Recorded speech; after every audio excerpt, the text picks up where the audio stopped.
guys, welcome to today's Legal 101, being a Wednesday on family law. This one has some inclination to criminal law, and just trigger warning, it's on sexual offences. Now what happened in this case is it was at the appeal stage. So when you hear me say the appellant, I mean the person who was accused. Okay, so the complainant here was a child.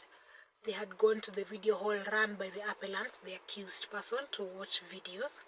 The appellant then invited her to go with him to his house, and they engaged in sexual intercourse. And she never went back home after that. She was a minor, he was 22. It is the complainant's mother who started looking for her thereafter. And later on now, there was a charge of defilement. And of course, now the lady was examined. The medic said there were no bruises, no injuries. And you might want to latch onto this if you think that somebody who has been defiled has to present with these things. Bruising, signs of depression, a change in their demeanor. Sometimes people who have gone through the hardest things don't actually show it. Now, according to the accused person, the appellant, they said the only reason they were being charged was because he had failed to raise dowry as quickly as the parents of the girl had wanted. Now, this is what the court said.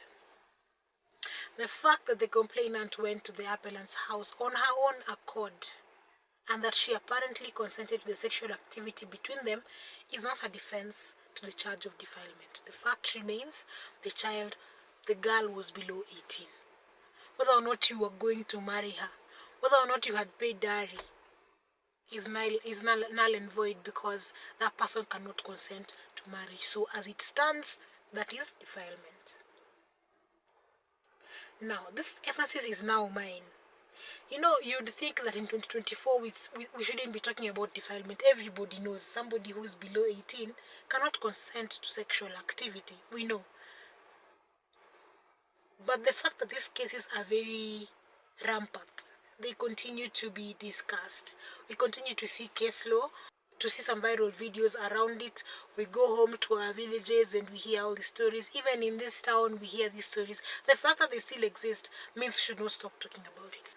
But just because you feel like your environment is safe, people around you get it, does not mean that it's at 0%. I know, even as I was preparing for this legal one, I said, hii maneno si kila mtu anajua. Everybody knows this. Papers are still being written about it in 2024. My friend Linda recently wrote a paper about it in 2024.